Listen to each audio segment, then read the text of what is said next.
Hey y'all, what's going on? Welcome back to our at-home bodyweight program. It's Natalie Higby here. And Christian Placencia. We're super excited to have you guys join us. Today is day 6. This is one of our recovery days. And this is one of the days that we really prioritize and value, knowing that over time, these days help us continue to perform at our highest level. So it's really important on these days that we focus on our breath, we focus on our movement, and we think about it as being really intentional and trying to put energy back into our body. Cool? So today is a flow, but we're starting with what we call a move and groove. You guys have seen this before. We're going 3 movements for 40 seconds just in a cycle. Okay, I'm gonna have Christian move through this with you guys as I explain. So I want you guys to start moving with him in just a few moments. Let's go ahead and set up your feet wider than shoulder width. Toes just rotated out slightly, maybe at a 45-degree angle.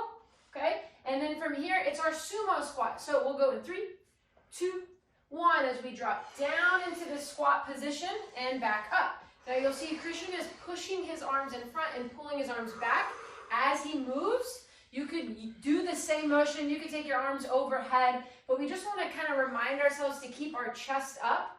There you go, our eyes up. Beautiful job. And what we're thinking about here is as our feet are flat, we're kind of pulling the knees back and out. So you'll see that his knees are in line with his toes and they're not caving in, but we're getting this back side to really work and we're opening up the front side of the hips here. 10 more seconds. Excellent job. A few more reps. Hopefully getting a little bit lower each time, feeling a little more comfortable with this. 3, 2, 1. Let's take it down to the ground. Move number 2 is our shin box switch. So hands behind us, long spine, proud chest. From here, allow the knees to fall to one side. So we are working our hips right here. Internal, external rotation. Now, a couple key things as we start to move right to left. So you can move with him as I talk through this. Use your hands behind you so that you don't have this kind of roundedness in your upper back. Yeah, and we don't want to collapse. We want to, again, think Superman chest. Think shoulders back, tall through the top of your head. So those hands on the ground are going to help keep that spine long and help you really work the hips as we shift side to side. Now, another thing is keeping your bottom on the ground and keeping your feet on the ground. So we don't want the hips to lift off the floor. If you're feeling really tight in this position, you can allow a little more space by taking your feet out a little bit wider, and that will help. Awesome job. 3, 2, 1. And we've got down dog to pigeon as our last move here, okay? So hands pressing into the floor, keeping those arms straight. Let's bring the hips up for a down dog. So we have a soft bend in the knees, really getting that stretch through the hamstrings, through the calves. We'll come up, knee to the same side wrist for a pigeon stretch. Hold for a second, push back. So again, we've got 40 seconds on the clock here. This one isn't about holding for a long time, and it's also not about moving as fast as possible, but it's matching your breath to your movement. So in each position, we're pausing for a 1, 2, maybe a 3 count. Again, always pushing back into a down dog, and then coming forward into this pigeon stretch. We're alternating right to left side. We just passed the halfway point. And you can hear Christian breathe.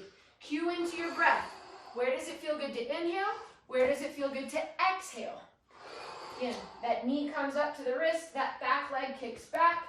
Excellent work. 3, 2, 1. That's 1 round down. We have 2 more rounds. We're back to the top. Sumo squats going in 3, 2, 1. Again, we're moving through these sumo squats, taking our hands out in front and then pulling the elbows back for a proud chest. You could also try to maybe take your hands overhead just for a little extra challenge. But again, key thing here is focusing on the lower body through the sumo squat. Okay, we don't want the knees to cave in. We want to pull them out so they're in line with our toes. It's almost as if we're pushing our hips forward. So we get this work here on the front side of our hips. We may not go as low as a normal body weight squat, and that's okay. I want to challenge you to keep your shoulders over your hips. So it's almost as if you're leaning back. Awesome job. Keep it up. About 10 seconds. And then we're going down to the ground for our shin box switch in 5, 4, 3, 2, 1. Good. Coming down to the ground.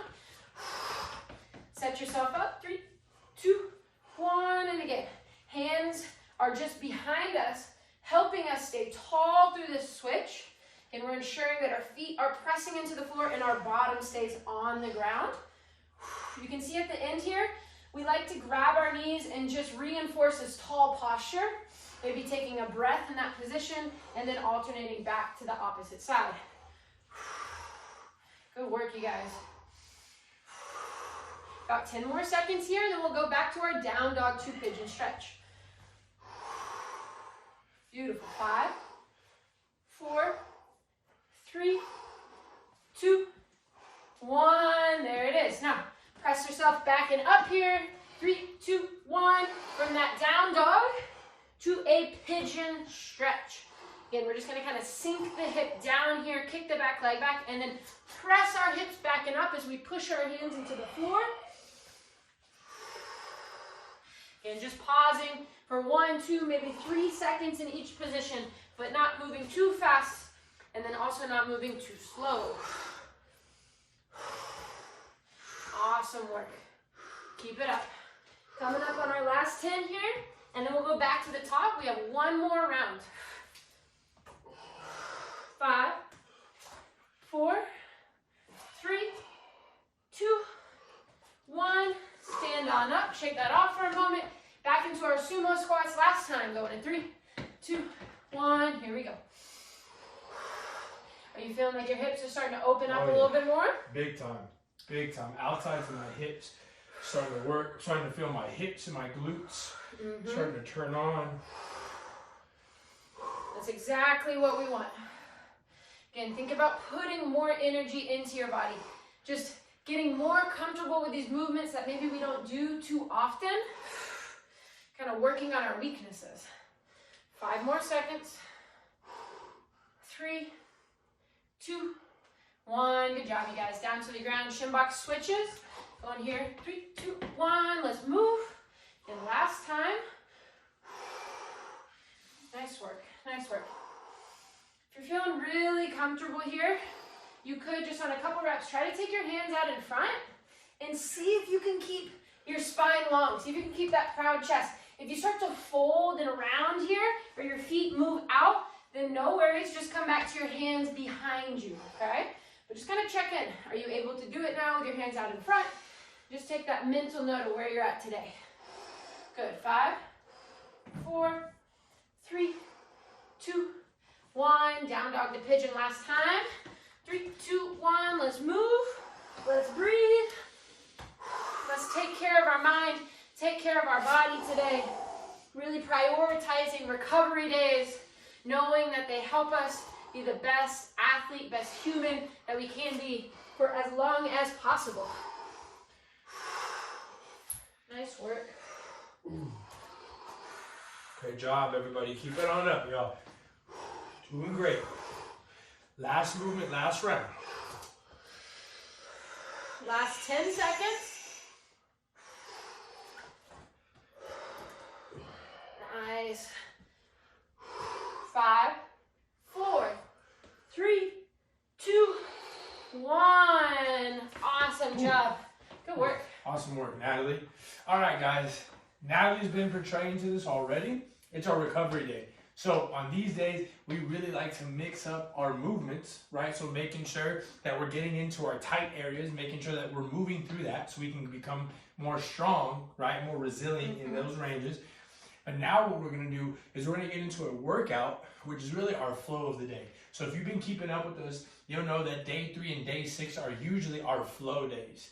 So as you become more accustomed to these, once you pick up the full routine, then really try to find those tight areas.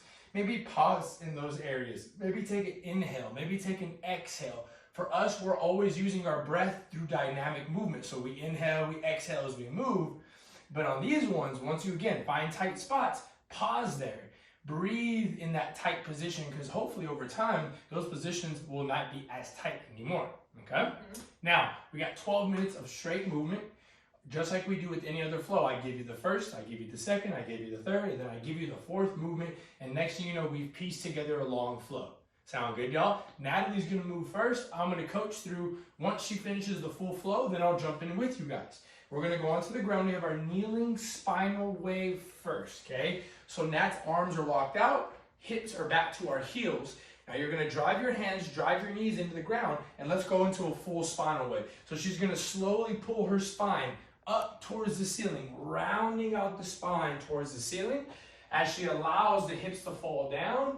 Shoulder blades are proud, neck is extra long as you squeeze your glutes. And then from there, tuck your chin and then round your spine the same way that you rounded it going forward is the same way you'll round going back. And now we'll just go one more rep. This is gonna be our first movement of the flow, guys. Anytime you get lost, this is exactly where you can come back to every single time.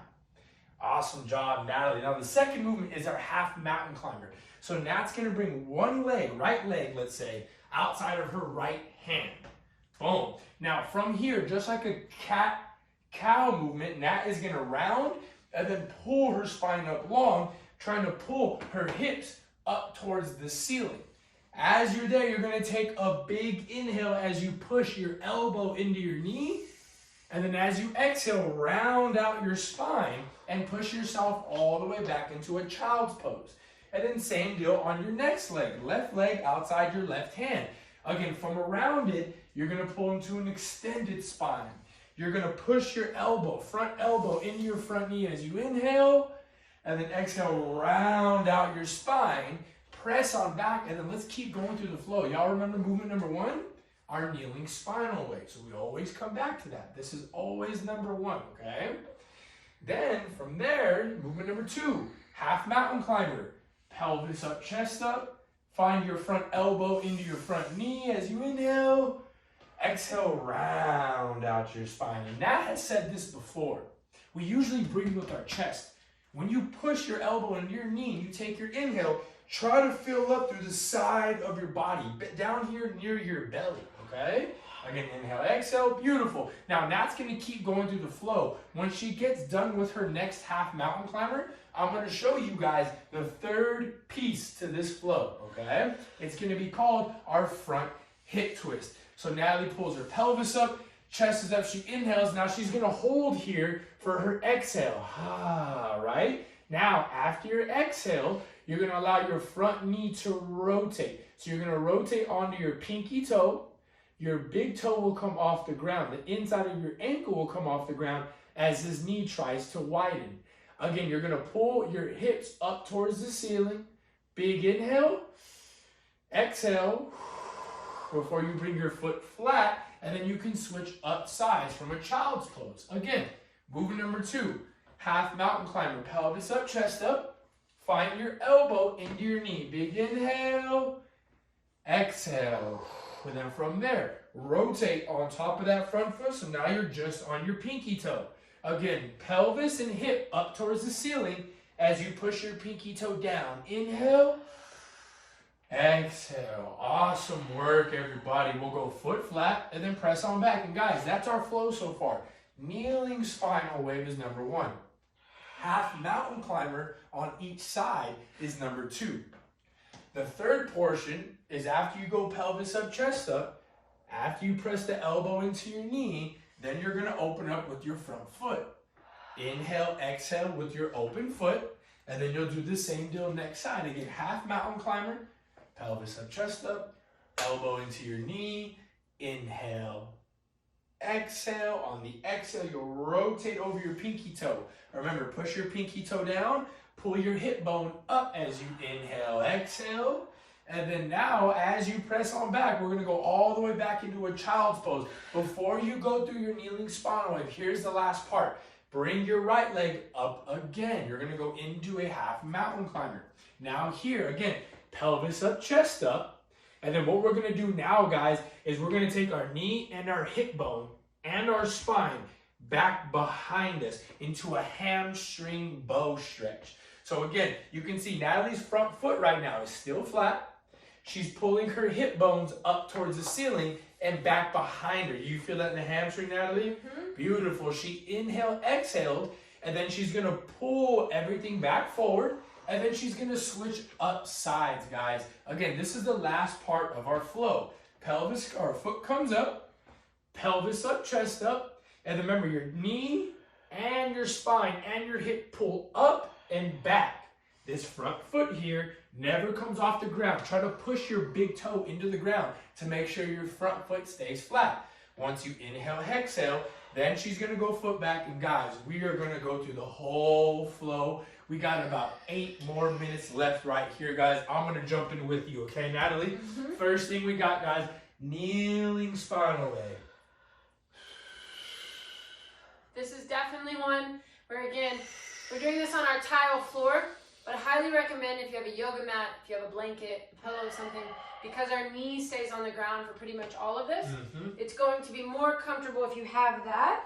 So don't feel like, just because we don't have a mat doesn't mean you can't grab one and use one. Exactly. That would be extremely helpful in this situation. Again, half mountain climber. Once I push my elbow into my knee, I rotate onto my pinky toe. Once I do that on one side, I'm gonna do the same deal on my next side. Again, pelvis up, chest up, elbow into my front knee. I take a nice inhale. Exhale, I'm gonna slowly rotate onto that pinky toe. Again, pelvis up, pinky toe down as I inhale. Exhale. I'll come all the way on back now. Before we go back into our kneeling spinal wave, let's come up on our opposite side again. Remember, pelvis up, chest up, press my front foot down as my hips and my chest pull back behind me. Once you feel that in your hamstring, pause there. Take a good inhale. Exhale, pull yourself all the way in front. And then let's push our hips back. Same deal next side. I'm just going to show you from the side now. I come up. Pelvis up, chest up, slowly. Look how small of a movement that is. Pelvis up, toes down, big inhale. The key thing is our hips aren't coming all the way to our heel here. Not the point of this stretch. Like Christian talked about, keep this foot flat. Continue to lift your tailbone up towards the ceiling. Awesome work, guys. Again, guys, we got about 6 more minutes. A little bit less than 6 minutes left. Of course, again, if something feels tight, hang out there a little bit longer. During our warm-up, right, we did a lot of the pigeon stretch, right? We went into this one. If something like that feels comfortable, then you can always add it into your flow. That's the great thing about these. You want your mind to start to expand, right? To start to explore with your movement. Push my elbow into my knee. Exhale, I rotate. Push my pinky toe down, inhale. Love that. Not only that, if you're not feeling tight in these areas, and you're someone who's maybe a little more flexible, you know, you don't tend to feel tight too often, we want to encourage you to move slow and be strong in these ranges. So make sure you're not just passively going through it, but you are pausing, trying to get strong there and breathe there. Okay, just want to kind of throw that in there, because we may not all be feeling tight. Yes, but the very foundation, guys, of strength, right? Again, the foundation of strength isn't about how much you can squat. It isn't about the high amount of weight. So it isn't all about picking up heavy weights. What it's about is trying to teach your body the skill of turning on all your muscles and working together at the same time. So as you're going through this, that's why when we get to like this end position, we're saying pelvis up, press your knee down, press your foot down. That is why we cue so much, is because we are trying to establish a foundation of strength for your body, making sure that your body feels comfortable getting tight all throughout the body when we go through movements. Believe it or not, these same movements, the same way that we cue, the same way we're teaching them, is the same way that we teach our NBA and other professional athletes. Again, they understand the importance of taking time for your body. They understand the importance of exposing your body to ranges of motion that might be tight and inflexible for you.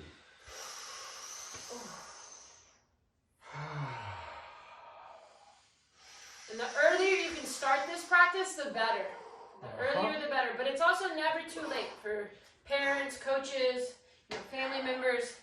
This is great for all ages. I just wish I would have started when I was a lot younger, right? When I started playing sports, it would have helped me a ton. 100%. I couldn't agree more with that. Here we go, guys. We got about 3 more minutes left, y'all. About 3 more minutes. We're almost done. Try to keep your mind in this workout, y'all.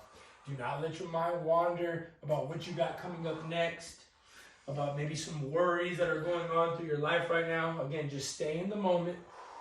Make the most out of every moment here.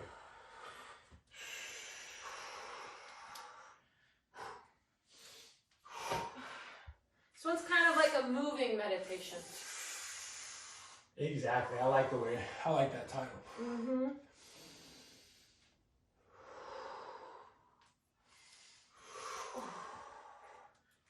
Here we go, guys. Less than 2 minutes left, y'all. Less than 2 minutes left.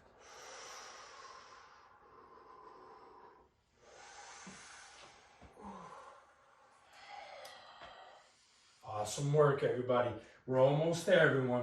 Again, stay in the practice.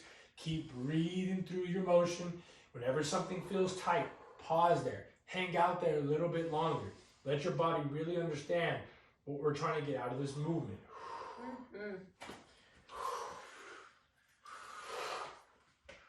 One more little thing for some of you that might be helpful. If it is hard to stay on your palms, you can see on some of these we're kind of just going to our fingertips, or you could go to your knuckles.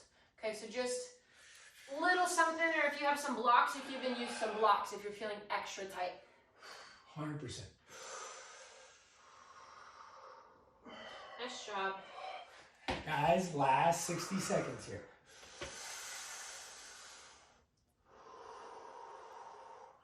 Again, kneeling spinal wave into that half mountain climber. After the half mountain climber, you're pressing your elbow into your knee. You're going to open up over that pinky edge of the front foot. Big inhale as you pull your hips up, pinky down. Once I get my breath in there, then I go all the way back out in front. Again, pelvis up, chest up, slowly pull back. Okay, my hamstring is talking to me now. Take a big inhale. Push down, exhale. Going forward. Guys, about 20 seconds left. Y'all, here we go.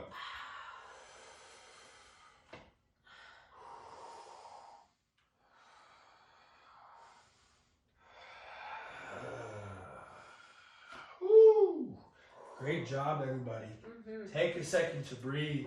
Take a second to finish up if you're still going through your flow. I don't know about you guys. Not only is my body feeling very loose and relaxed, but I can feel within my mind, I was very clustered before we started this practice, right? It's very easy to get busy and let our mind start to wander and start thinking about a lot of what ifs. Mm-hmm. But I love how Natalie mentioned that as a movement meditation. It might be for some people, it might not be for some of y'all. But at least for myself and Natalie, this type of practice is a great practice to just allow our mind to calm down along with our physical body. Yeah.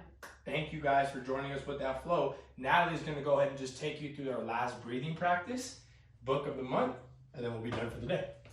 All right, y'all. Today's breathing practice, something similar to what we've done in the past, but just switching up a little bit. It's where we're inhaling through our nose and then slowly exhaling, while the inhales are kind of fast and powerful, and the exhale is really slow and calm. So this time we'll go 2 inhales and then a slow exhale. It'll look like this. And we'll do that 5 times together. Okay, so if you would like to sit down, you can sit down. If you want to lay down, you can lay down. Whatever works for you, you can stand with me. Let's go here. Number 1 in 3, 2, 1, and inhale, exhale. Again, inhale, exhale. Inhale, exhale.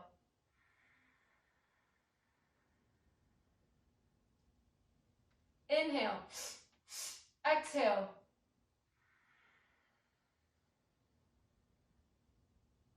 Inhale, exhale.